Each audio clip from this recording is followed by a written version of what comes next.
It's my great pleasure to be here today with Michael Liebreich. He is the founder and chairman of the advisory board of Bloomberg New Energy Finance. Thank you for taking your time and being with us.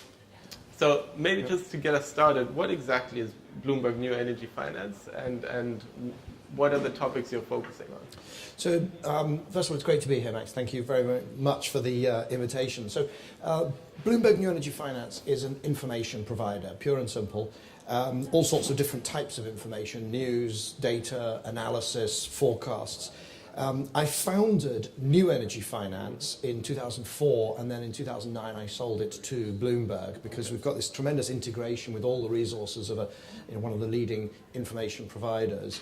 So it's now a team of about, it's more than 200 people, and providing information, just helping anything that a decision maker needs, whether it's a policy maker, an investor, an energy executive, a technology executive. What information, what services do you need to put assets to work? And it covers clean energy, so all the renewables and efficiency and so on, but also increasingly transportation. So what are the kind of trends that you've been seeing? What is the growth in the clean energy sector, and what trends are you seeing in sustainable transport?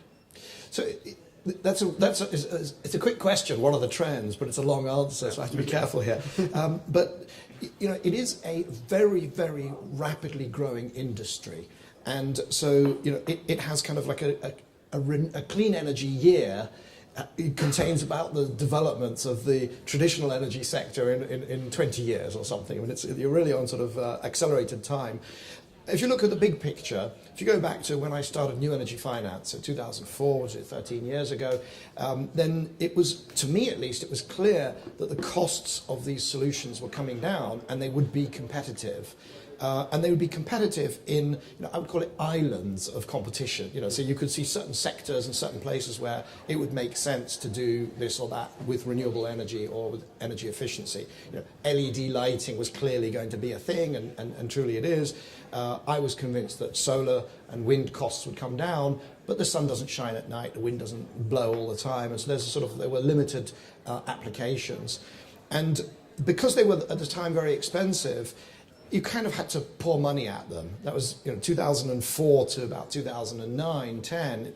That was the way it worked. The more subsidy you spent, the more you got. And then 2010, 11, it really started to get very interesting. The costs plummeted of actually LEDs and wind and solar and all sorts of demand response technologies for smoothing, all the digital technologies. And we started to see something very different happening where you didn't just need to pour more and more money. Increasingly, these have become commercial solutions. And so we've now seen investment grow to about $300 billion a year worldwide, a third of $1 trillion every year.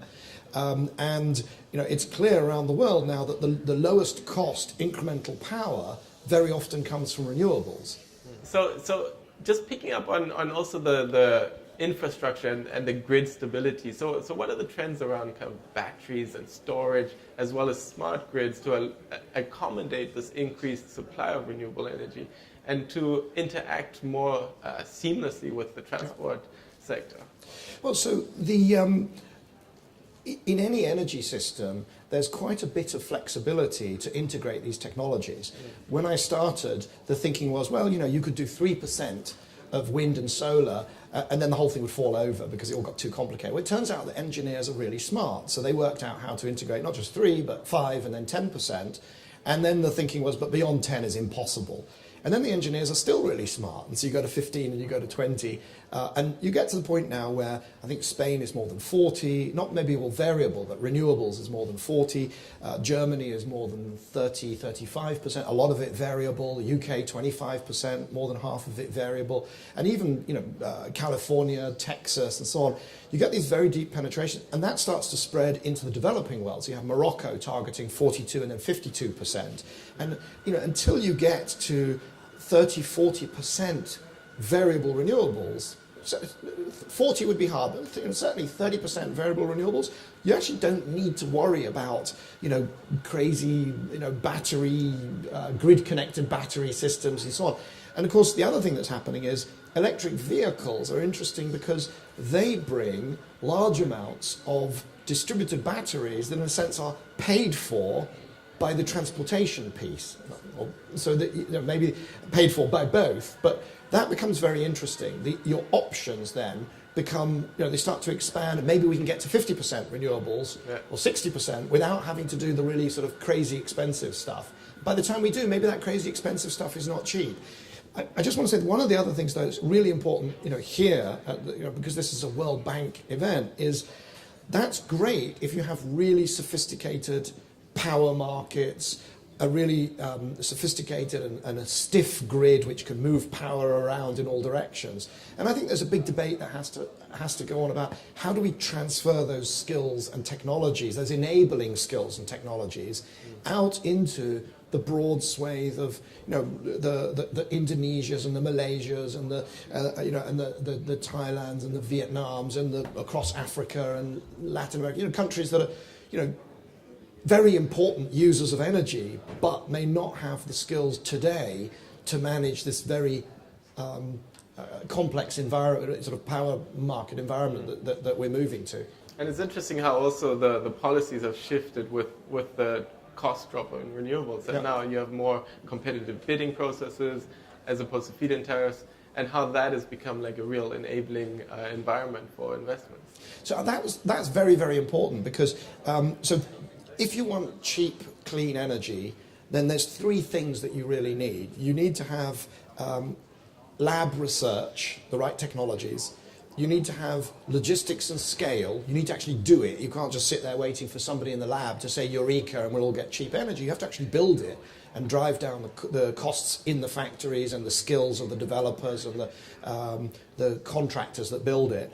And the third thing you need is cheap capital, cheap finance, long-term debt at very low rates. So that will give you cheap, clean energy. You have to deliver it. In a sense, the fourth thing is you have to get that cheap energy to the energy users, because otherwise you lose the political support and it's inefficient for your industry and so on. So to deliver it, the reverse auctions have been incredibly important.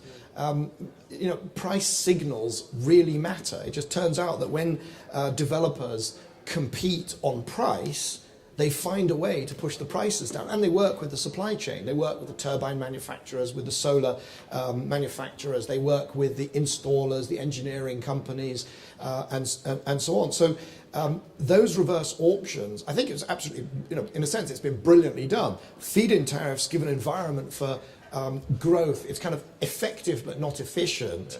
And then you hand over to the reverse auctions, which are incredibly efficient, perhaps even a little bit too efficient. There are some bids that are won that never get billed, but at least you really have a laser focus on costs. I'd like to get one quick soundbite for the younger audience out there. What is your message to them? So for the younger audience, where's the camera? I'll look. Right there we go. I'll look straight to camera for this. So if you're watching this and you are early in your career and you're trying to decide what to do, get involved. Right? Start locally. Start in your home. Start with your parents. Start with what you're going to study. It's a fantastic sector, right? Clean energy, because you can be an engineer, you can be a marketing person, behavioral scientist, you can be a policy maker. You can be a chemist, you can be a biochemist, you can be a material scientist. Whatever you want to do is needed in this sector. It's needed in the energy sector. It's needed in the energy and transport transformation. And it's enormous fun. You can see we're having fun. Absolutely. No, and with that, we really want to thank you very much for your time. Thank you.